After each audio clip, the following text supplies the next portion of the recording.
gospodo, čast mi je ispred Međunarodnog foruma Bosna sve prisutne srdačno pozdraviti, poželiti vam dobrodošlicu i prije nego što počnemo sa raspravnim, znači sa javnom raspravom, htjela bih vas podsjetiti samo na nekih par detalja koji se tiču i koji su vezani za UN sedmicu međuvjerskog sklada. U septembru 2010. godine kralj Jordana Abdullah II na 65. plenarnoj sesiji Generalne skupštine UN-a predložio je uspostavu sedmice međuvjerskog sklada u svijetu. To je bio poziv pripadnicima svih vjera, ali onima koji ne pripadaju niti jednoj religiji, za obilježavanje jedne sedmice u godini u kojoj će biti promovirane poruke ljubavi prema Bogu te ljubavi prema komšiji. Nacrt rezolucije međuvjerskog sklada prezentovan je princu Gaziju, kraljevom ličnom izaslaniku i savjetniku za kulturna i religijska pitanja. U istoj godini usvojena je rezolucija UN-a, te je odlučeno da u prvoj sedmici februara u svijetu budu održavani događaji koji idu u pravcu promoviranja religijskog i kulturnog razumijevanja i saradnje. Jednostavno rečeno, načela na kojima počiva ova rezolucija, te osnovni cilj sedmice međuvjerskog sklada mogu se iskazati sljedećim riječima: ne isključiti nikoga, a uključiti sve. U 2013. godini Kraljevski institut za islamsku misao u Jordanu uspostavio je dodjelu nagrada za 3 događaja koje na najbolji mogući način promoviraju ciljeve rezolucije UN-a. Ocjenjivački žiri u 2017. godini imao je zadatak da pregleda 1054 prijavljene događaja iz 50 zemalja, te da izabere 3 najbolja. Prva nagrada je dodijeljena Međureligijskom vijeću iz Kalgarija, a druga, što je za nas jako važno i na što smo jako ponosni, Međunarodnom forumu Bosne. Evo, možete pogledati neke od detalja koji su obilježili tu ceremoniju dodjele.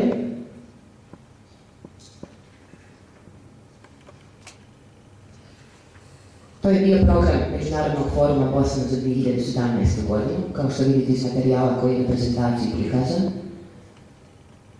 A ovo je bila zvanična dodjela nagrade na kojoj su predstavnice Međunarodnog foruma Bosna bile. Evo, to je znači druga nagrada je pripala Međunarodnom forumu Bosne. Znači, ceremonija je održana 30. aprila u Kraljevskoj palati u Amanu i prisustvovali su, kao što sam već rekla, zvanični predstavnici Međunarodnog foruma Bosne. Molim vas, jako je značajno istaći da su sve vodeće novinske agencije u Jordanu prenijele ovu vijest, a printani mediji su se na svojim naslovnim stranicama ovu dodjelu, odnosno ovu ceremoniju svrstali u red najznačajnijih događaja. Danas, večeras ovdje, prisustvujemo otvaranju, znači 6. Sarajevo UN sedmice međuvjerskog sklada u svijetu. Program ove 6. sedmice obilježava niz događaja. Ja ću vam ovdje predstaviti, znači, koje su to aktivnosti koje će obilježiti ovu 6.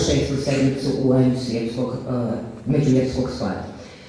Za večeras prisustvovat ćemo, znači, javnoj raspravi Bosna radosne vijesti uz knjigu Čajničko četvero evanđelje, bosanski rukopis s početka 15. stoljeća. Već 2. februara će biti koncert, odnosno planirano je održavanje koncerta gudačkog kvarteta Amos. 3. februara ćemo prisustvovati, znači, javnoj raspravi izazovi bosansko-hercegovačke društvene pluralnosti. 6. februara bit će, znači, književno večer, jer večer pjesnika Darka Cvjetića uz pjesničku knjigu Konopci s otiskom vrata. I ove naše događaje, odnosno ovu sedmicu, ćemo završiti sa javnom raspravom otkrivanje i završetak historijskog puta od Benbaše preko Šehove Korije do Kozje Čuprije lijevom obalom Miljutske.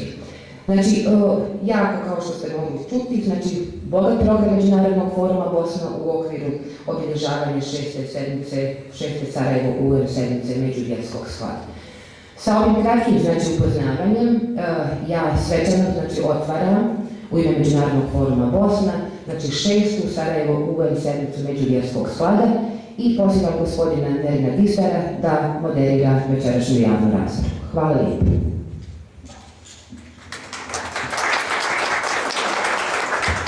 Zahvaljujem Džani, dragi gosti, dragi prijatelji Međunarodnog foruma Bosna. Čast mi je poželjeti dobrodošlicu na večerašnji događaj koji otvaramo zapravo 6. Sarajevo u sedmicu međuvjerskog sklada u svijetu u organizaciji Međunarodnog foruma Bosna, ovaj put u saradnji sa Institutom za jezik Univerziteta u Sarajevu i već tradicionalnu podršku općine Stari grad Sarajevo. Dakle, večerašnji prvi događaj u okviru ovog, kao što smo imali priliku vidjeti, značajnog događaja ne samo u Bosni i Hercegovini, nego i u širim okvirima. Počinjemo javnom raspravom Bosna, radosne vijesti uz knjigu Čajničko četvero evanđelje, bosanski rukopis početka 15. stoljeća, urednice Erne Ramić-Munić. Čajničko četvero evanđelje rukopisno je djelo bosanske srednjovjekovne književnosti, jedino od svih preživjelih koje se i sada nalazi u Bosni. Komisija za očuvanje nacionalnih spomenika Bosne i Hercegovine 2013. godine proglasila ga je bosansko-hercegovačkim nacionalnim spomenikom. Prijepis Čajničkog četvero evanđelja napravila su peterica bosanskih pisara. Dosadašnja filološka istraživanja, koja su uključivala paleografske, fonetske i morfološke uvide, manje ili više su jasno potvrđivala da je riječ o tekstu koji neosporivo pripada bosanskoj redakciji s predlošcima u starijoj tradiciji. Leksikološkim istraživanjem Erne Ramić-Munić stečena su nova i jasnija znanja o karakteristikama tog bosanskog rukopisa. O ovoj knjizi, važnom doprinosu istraživanju bosanskog nasljeđa, govorit će Fra Mile Babić, svećenik bosanski franjevac, profesor teologije i filozofije, glavni urednik časopisa Jukić i član uredništva časopisa Forum Bosne. Istraživao je djela Teodoreta Cvirskog, Johna Dansa Škota, Nikole Kuzanskog i Hegela. Uz ostale objavljaju sljedeće knjige: Hegelova filozofija prava, Sloboda uzvišenja od nužnosti Ivana Dun Škota, Kristologija Teodora Cvirskoga, Nasilje idola i niz drugih. Alen Kalajdžija je stručni saradnik Instituta za jezik. Njegovo istraživačko područje obuhvata izučavanje lingvistike i iz tog područja objavljuje više stručnih i naučnih radova. Također će nam se obratiti Mehmet Kardaš, asistent na odsjeku za bosanski, hrvatski i srpski jezik Filozofskog fakulteta Univerziteta u Sarajevu. Glavno područje njegovog zanimanja je bosanska srednjovjekovna pismenost. Objavio je knjigu Jezik i grafija srednjovjekovne bosanske epigrafike, te priredio konkordancijski rječnik ćiriličnih natpisa srednjovjekovne Bosne. Profesorica Lila Nakaš je vanredna profesorica na Filozofskom fakultetu Univerziteta u Sarajevu, gdje predaje staroslavenski jezik i historiju literarnog jezika. U svojim radima bavi se filološkim i paleografskim temama vezanim za bosanski, srednjovjekovni i osmanski period. Članica je redakcionog odbora Međunarodnog komiteta za evropski lingvistički atlas. Njeno glavno dosad objavljeno djelo je knjiga Jezik i grafija krajišničkih pisama. Konačno obratit će nam se i urednica Erma Ramić-Munić, koja je saradnica u Institutu za jezik. Njeno istraživačko područje obuhvata leksikografiju. Do sada je objavila nekoliko radova u recenziranim časopisima: Leksičke osobine evanđelja iz Dovolje, leksičke razlike između Čajničkog i Grutočkog evanđelja u Evanđelju po Mateju. Evo, ja se nadam da će vas današnja rasprava dovoljno zaintrigirati i zainteresovati da možda i sami uzmete primjera knjige koje je moguće po okončanju rasprave ovdje kupiti po akcijskoj cijeni, da kažemo, 30 km maraka. Riječ na početku dajem uvaženom profesoru Fra Mili Babiću.